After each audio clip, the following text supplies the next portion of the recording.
The owner in disguise. The morning sun barely kissed the horizon when Dr. Maya Thompson made a decision that would change everything. Standing in her penthouse office overlooking the city, the 34-year-old billionaire gazed at the fleet of aircraft bearing her company's logo on the tarmac below. Skylux Airlines. Her creation. Her empire. Built from nothing but determination and a vision that air travel should be about dignity, not just destination. But something had been bothering her lately. Customer complaints had been trickling in. Stories of rudeness.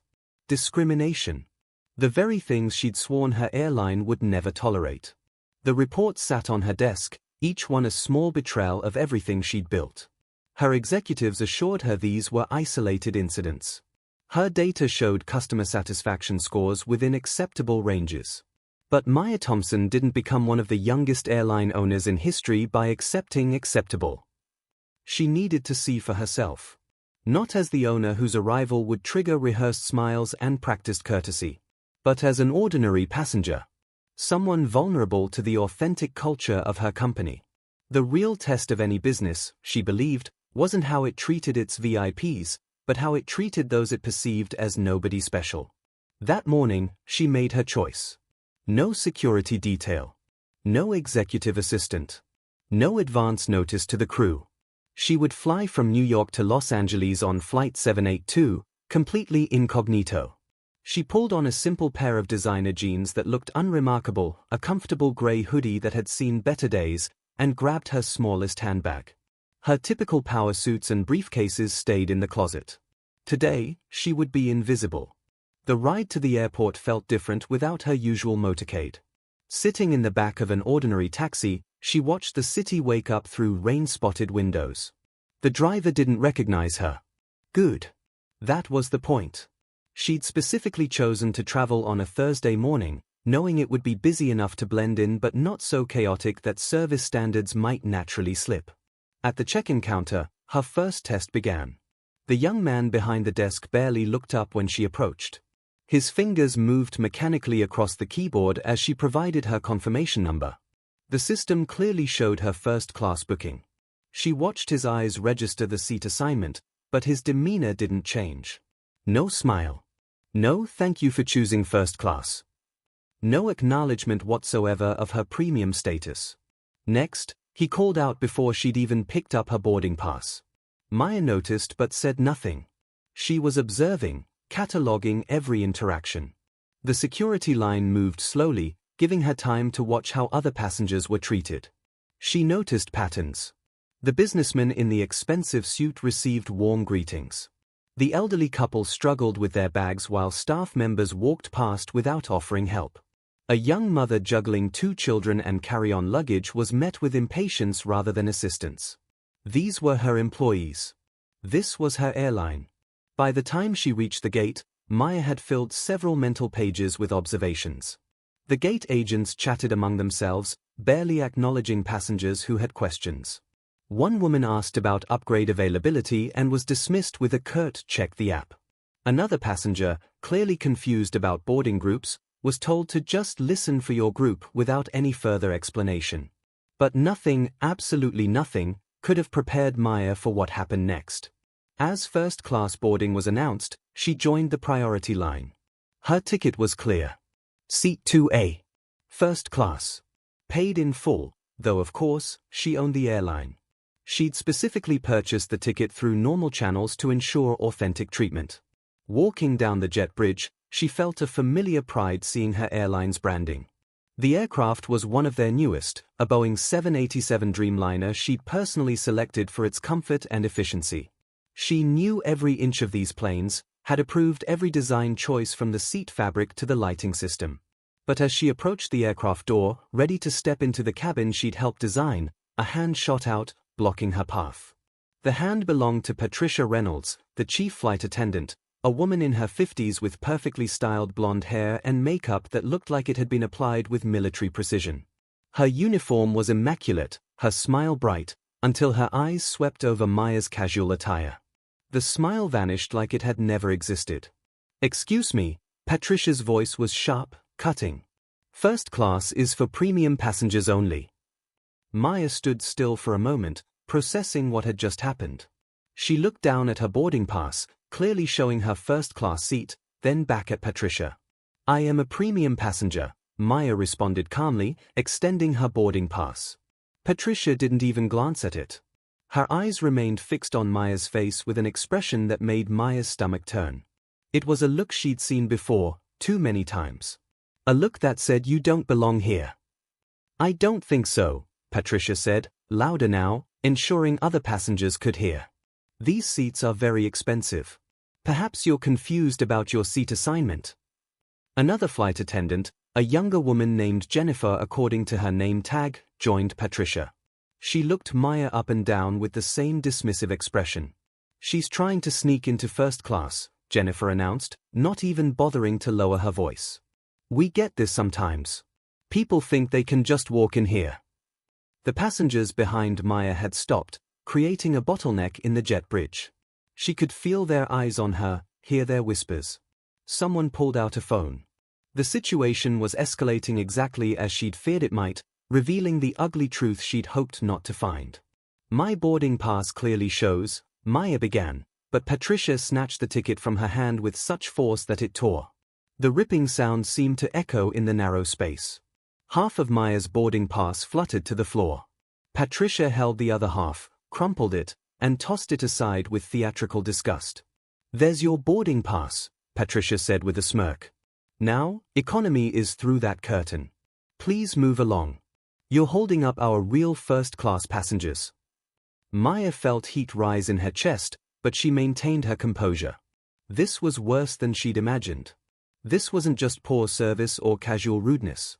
This was deliberate humiliation. Targeted harassment. And it was happening on her airline. "You're making a very serious mistake," Maya said quietly, her voice steady despite the storm building inside her. Patricia laughed. Actually laughed. The sound was cruel, mocking. "The only mistake here is yours, thinking you could fool us. We know exactly what kind of person belongs in first class, and sweetheart, it's not you." The words hung in the air like poison. Maya noticed the passenger recording everything, their phone held high to capture the scene. "Good. Let them record this." Jennifer joined in the mockery. "Maybe if you save up for a few years, you could afford premium economy. But first class? Please. Look at yourself." "I am looking at myself," Maya replied, her voice gaining an edge. "I see a paying customer being discriminated against by employees who've forgotten basic human decency." "What do you see?" Patricia's face reddened. "I see someone who needs to learn their place. Security." But before security could arrive, another figure emerged from the cockpit. Captain Richard Hayes, a man Maya recognized from his personnel file though they'd never met in person. He was supposed to be one of their best, with 20 years of experience and numerous commendations. "What's the problem here?" he asked, though his eyes had already made the same journey over Maya's appearance that the flight attendants had. "This woman is refusing to leave first class," Patricia reported with satisfaction. "She's being disruptive and refusing to comply with crew instructions." Captain Hayes didn't ask for Maya's side of the story. He didn't check for her boarding pass or verify her booking. He simply looked at her and made his decision. "I'm going to need you to exit the aircraft immediately. You're causing a disturbance and delaying departure." The passengers behind them gasped. Someone said, "That's excessive." Another voice whispered, "This is wrong." Maya stood perfectly still, her mind calculating. She could reveal herself now, but she wanted to see how far this would go. How deep did this rot run in her company? "I have a valid first-class ticket," she stated clearly. "I've done nothing wrong except try to take my assigned seat." "Your ticket was destroyed because it was probably fake," Captain Hayes said dismissively. "Now, you can either leave voluntarily, or I'll have security escort you off. Your choice." Maya looked at each of them. Patricia with her smug satisfaction. Jennifer with her cruel amusement. Captain Hayes with his authoritative dismissal. These were the people representing her airline. These were the people she trusted with her passengers' dignity and comfort. "I'll step aside," Maya said finally. "But not because you're right. Because you need to learn a lesson that's long overdue." She moved back into the jet bridge, pulling out her phone. The crew exchanged victorious glances, probably thinking they'd won. Patricia actually high-fived Jennifer. Maya dialed a number known only to 5 people in the company. It rang once. "This is Thompson. Activate Protocol Red for Flight 782. Shut down all operations immediately. Ground the aircraft. No one moves until I give clearance." The voice on the other end didn't question. "Understood, Dr. Thompson. Initiating Protocol Red now." Maya ended the call and looked back at the crew, who were already turning to welcome the next passenger with exaggerated warmth, making a show of how real first-class passengers should be treated. Within 30 seconds, the first signs appeared. The gate agent's computer screen flashed red. Her phone rang urgently. The aircraft's auxiliary power unit suddenly shut down, causing the lights to flicker. Captain Hayes's radio crackled with priority traffic. "Flight 782, this is Operations Control. Your aircraft is grounded immediately by executive order. Do not move. Repeat, do not move." Captain Hayes grabbed his radio, confusion clear in his voice. "Control, this is 782. What's happening? We're ready for pushback." "Negative, 782. Protocol Red is in effect. Security and executive team are en route. All crew members are to remain in position." The color drained from Patricia's face. Protocol Red was the airline's highest emergency code, used only in the most serious situations. It meant someone at the very top had intervened. Passengers started murmuring. "What's Protocol Red? Are we safe? What's happening?" Jennifer looked at Patricia with growing panic. "What did we do?" Patricia tried to maintain her composure, but her hands were shaking. "It must be a mistake. A misunderstanding." Maya stood in the jet bridge, watching through the aircraft door as chaos slowly unfolded. The crew members who had been so confident, so cruel, were now uncertain and afraid. Other flight attendants emerged from the back of the plane, asking what was happening. Ground crew members stood frozen on the tarmac, their equipment stopped mid-task. The passenger who had been recording hadn't stopped. Their camera captured everything: the initial discrimination, the captain's intervention, and now the mysterious shutdown. 5 minutes passed. Then 7. Then 9. At exactly 10 minutes, the sound of footsteps echoed through the jet bridge. Multiple footsteps. Authoritative and urgent. First came airport security, for officers who positioned themselves at strategic points. Then came 3 executives Maya recognized: her chief operations officer, her head of customer experience, and her director of flight operations. Their faces were grim, their pace urgent. And finally, walking with deliberate calm, came someone Patricia Reynolds had only seen in company newsletters and annual meetings broadcast to all employees. Maya stepped forward, but this time, she wasn't alone. This time, she had witnesses.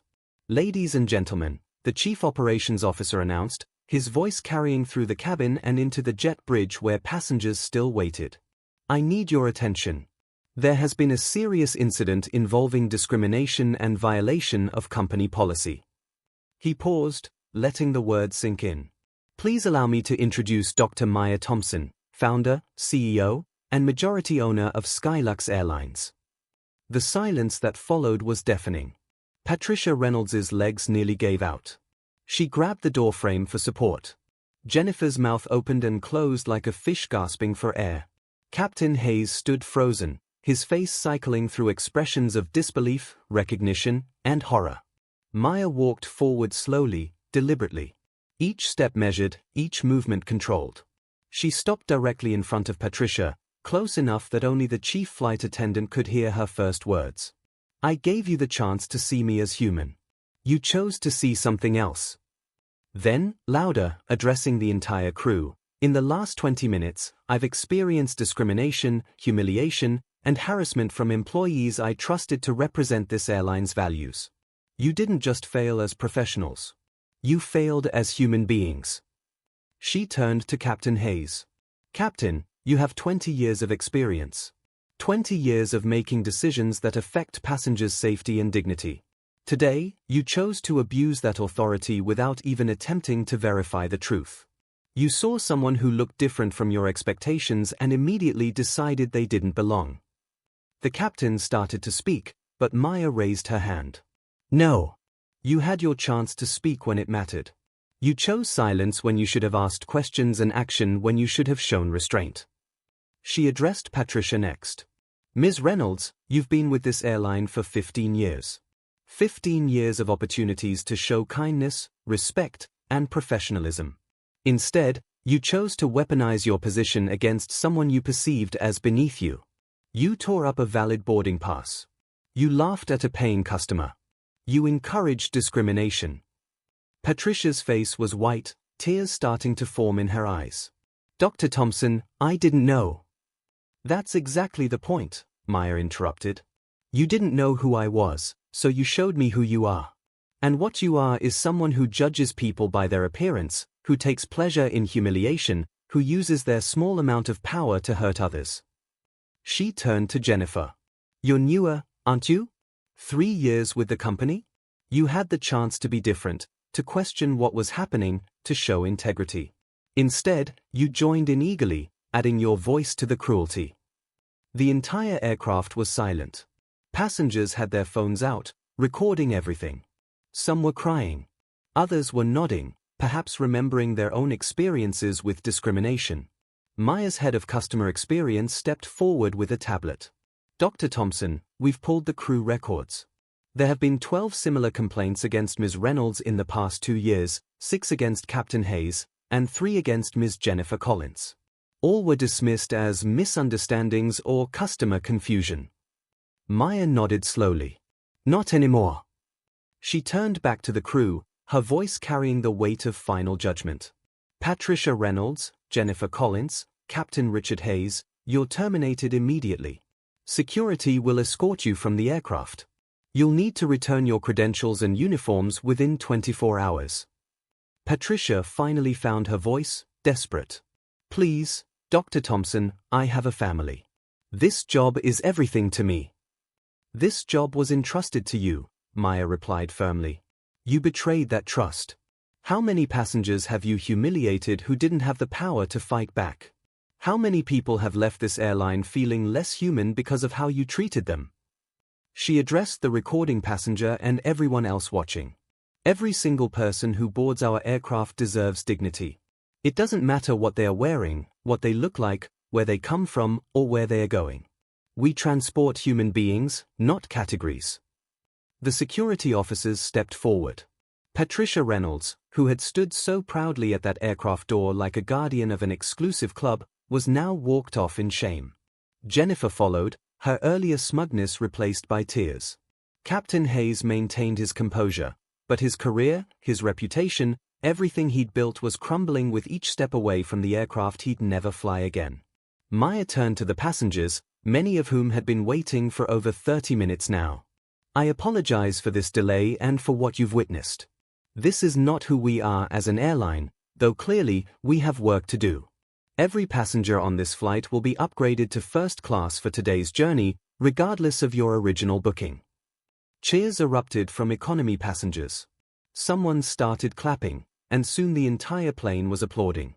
Additionally, Maya continued, you'll each receive a credit for a future flight as compensation for this delay and disturbance. But more importantly, I'm making you all witnesses to a promise. This will never happen again on my airline. She pulled out her phone and called her executive team, putting it on speaker so everyone could hear. Effective immediately, institute mandatory monthly training on discrimination prevention and customer dignity. Every employee, from ground crew to pilots, will complete this training. Any reports of discrimination will trigger an immediate investigation by an independent team, not internal management. And we're creating a passenger advocacy hotline that reports directly to my office. The crowd erupted in more applause. Someone shouted, "That's leadership." A new crew was already arriving, hastily called in from standby.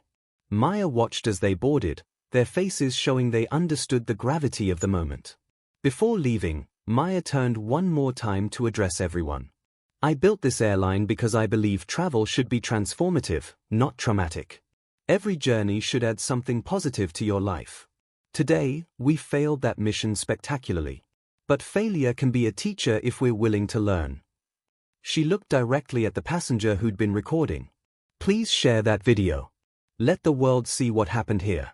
Let it spark conversations in every airline, every business, about how we treat each other. Because respect shouldn't be a luxury available only to those who look a certain way or dress a certain way. Respect should be as standard as a seatbelt. As Maya walked back through the jet bridge, she heard something that made her stop. A young girl, maybe 10 years old, said to her mother, "Mom, is that lady a superhero?" The mother replied, "No, sweetheart. She's something better. She's someone who stands up for what's right." Maya smiled, the first genuine smile since this ordeal began. The next few hours were a whirlwind. The video went viral within minutes. #Respect Everyone challenge started trending globally. News outlets picked up the story. Other airlines began announcing their own discrimination prevention initiatives, not wanting to be the next viral catastrophe. But Maya wasn't done. She personally oversaw the hiring of the replacement crew members, sitting in on interviews, asking each candidate a simple question: "Tell me about a time you stood up for someone who was being treated unfairly." Those who couldn't answer or gave generic responses weren't hired. Those who shared real stories of courage and compassion, regardless of their technical qualifications, moved forward. She instituted a new policy: every executive, including herself, would fly incognito on their airline at least once a month. They would dress down, blend in, and report back on their experiences. It became known as the Reality Check program. 3 months later, Maya boarded another Skylux flight. This time, she wore the same outfit, jeans and a hoodie. The gate agent smiled warmly, asking if she needed any assistance. The flight attendant at the door welcomed her genuinely, not even glancing at her casual attire.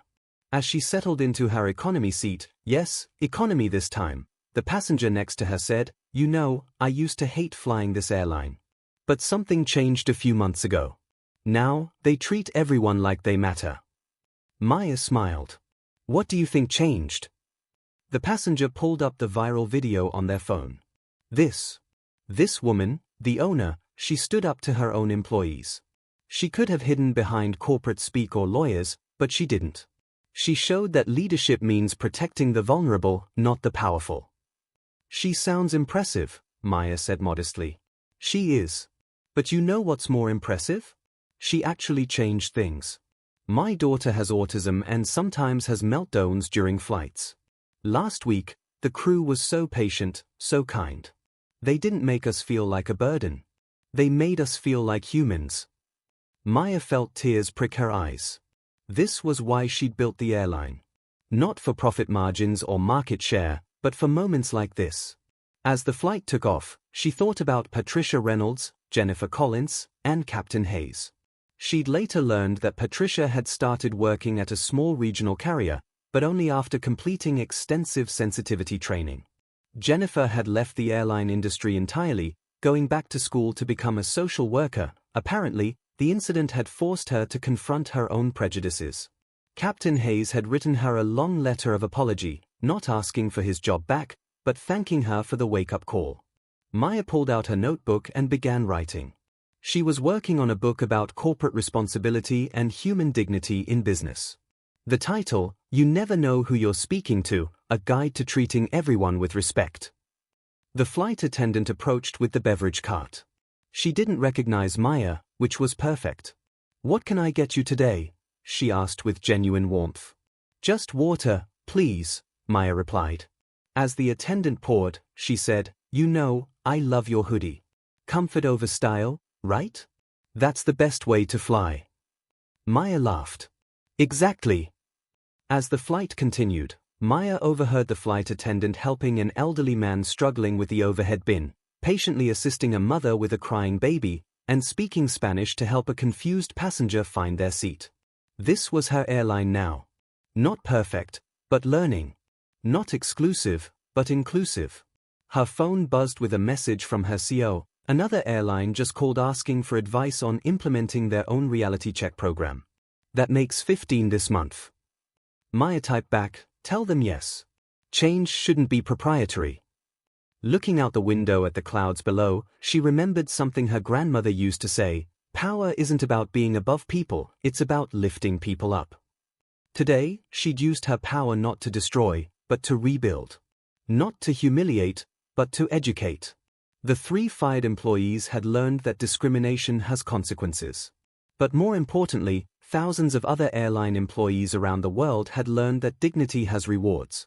Before we continue, if you believe in treating everyone with respect regardless of their appearance, hit that subscribe button and join our community of people who stand up for what's right. Here's my question for you. Have you ever witnessed discrimination that you wish you could have stopped? What would you have done if you had the power Maya had? Share your thoughts in the comments below. The story of Flight 782 became required viewing in business schools. It was discussed in boardrooms and break rooms alike. It proved that sometimes, the most powerful thing a leader can do is become powerless, to experience their organization from the ground up. Maya instituted quarterly dignity days where employees shared stories of going above and beyond for passengers who might typically be overlooked. The best stories weren't just rewarded with bonuses, they were celebrated company-wide. She created a scholarship program for aviation students from underrepresented backgrounds, naming it the Flight 782 Foundation as a permanent reminder of that transformative day. Other changes followed. Uniforms became optional beyond basic safety requirements. Employees could dress professionally but comfortably. The rigid hierarchy that often plagued airlines was softened. Ground crew were invited to leadership meetings. Pilots were required to spend time working check-in counters to understand the full passenger experience. Maya's airline became known not for its luxury or prices, but for its humanity. They didn't advertise with celebrities or sweeping shots of destinations. Their commercials featured real employees telling stories of real passengers they'd helped. Revenue increased by 30% in the first year after the incident. Employee satisfaction scores hit industry records. But Maya's proudest achievement was a simple statistic: discrimination complaints dropped to 0.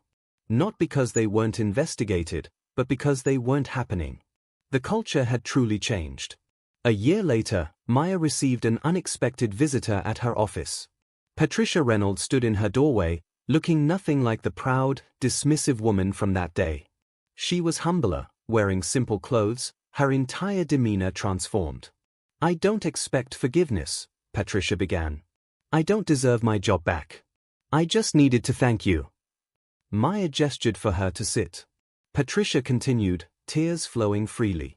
"That day destroyed who I thought I was, but it revealed who I actually was. I was a bully with a uniform. I was everything wrong with how we treat each other. Your consequence saved me from continuing to be that person." She pulled out an envelope. "I've been volunteering at a homeless shelter, helping people who look nothing like what I used to think deserved respect. This letter is from them, thanking you for what you did.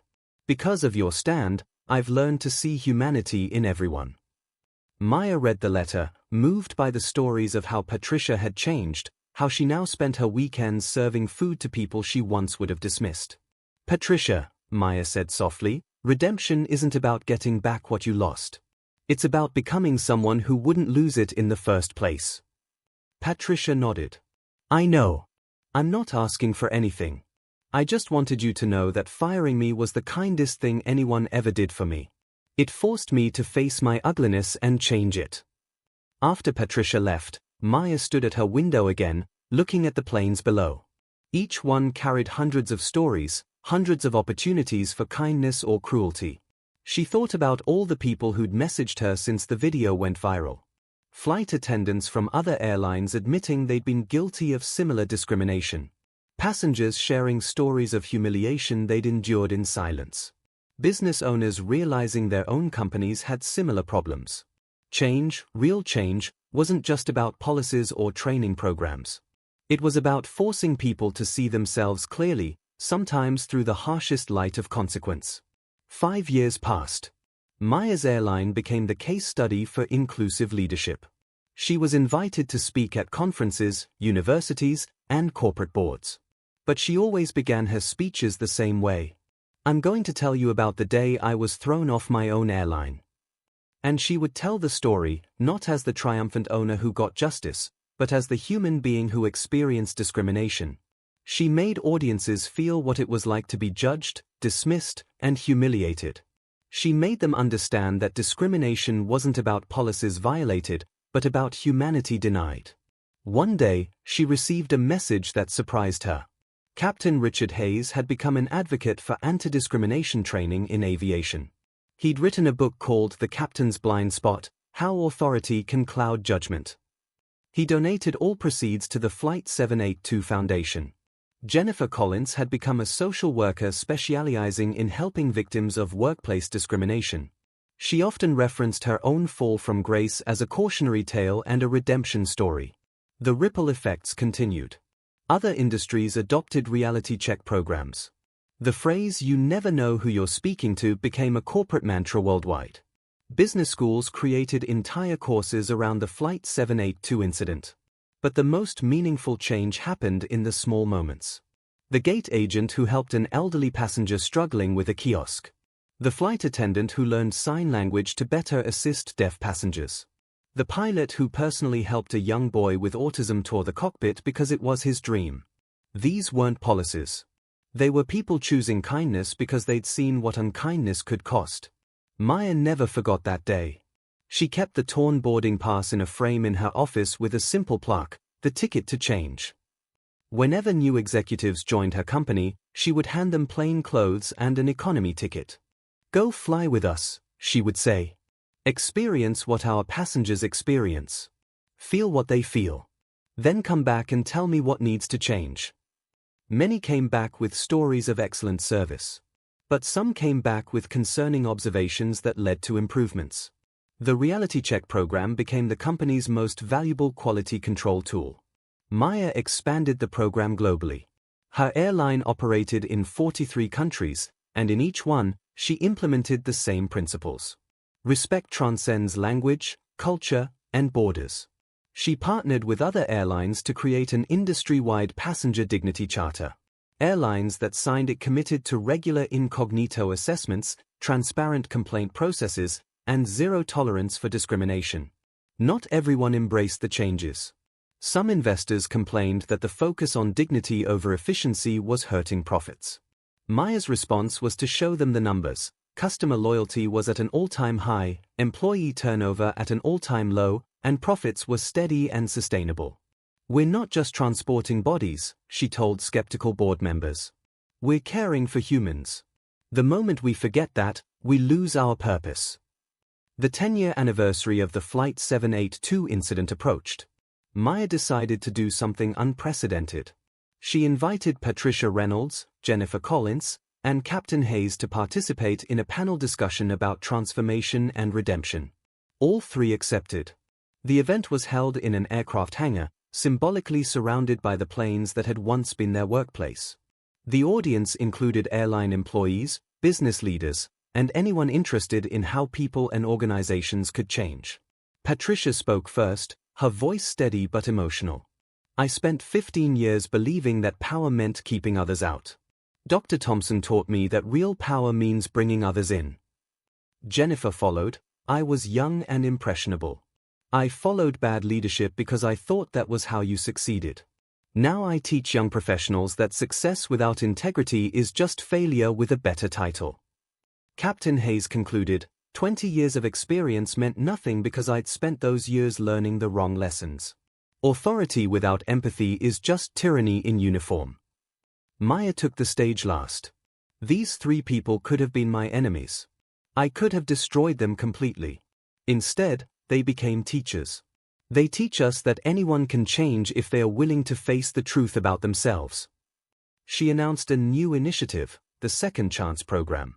Former employees who'd been terminated for discrimination could apply for reinstatement after completing extensive training, community service, and demonstrating genuine change.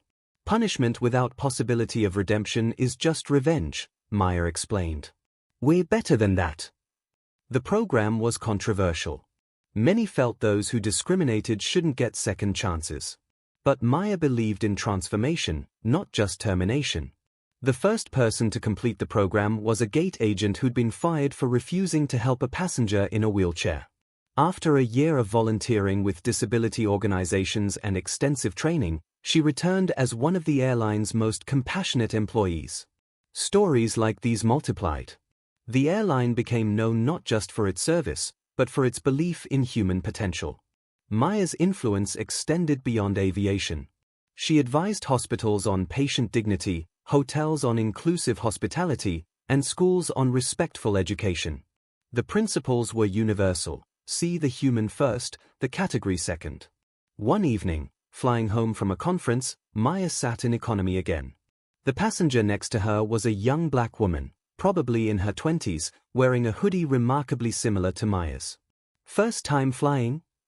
Maya asked. "Yes," the young woman admitted nervously. "I saved for months for this ticket.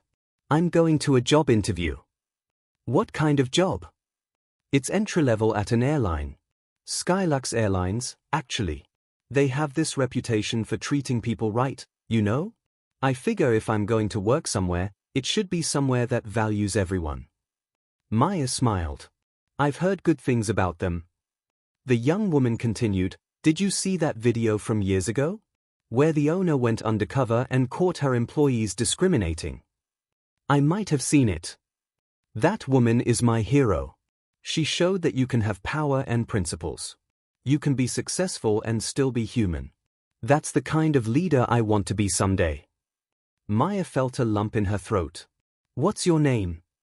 "Destiny. Destiny Johnson." "Well, Destiny, let me give you some advice for your interview. Tell them about a time you stood up for what was right, even when it cost you something. They value courage there." Destiny smiled. "Thank you. You know, you're the first person on this flight who's talked to me like I matter. You do matter. Never let anyone make you feel otherwise." As the plane descended, Maya made a mental note to follow up on Destiny's application. Not to give her special treatment, but to ensure she got a fair chance. The plane landed smoothly. As passengers stood to leave, Destiny turned to Maya one more time. "I hope I see you again someday. You've made this flight less scary just by being kind." Maya watched Destiny walk off the plane, head held high, ready for her interview. This was why the work mattered. Not for the viral videos or the speaking engagements or the business school case studies, but for the destinies of the world who deserved to fly, work, and live with dignity. Later that month, Maya learned Destiny had been hired.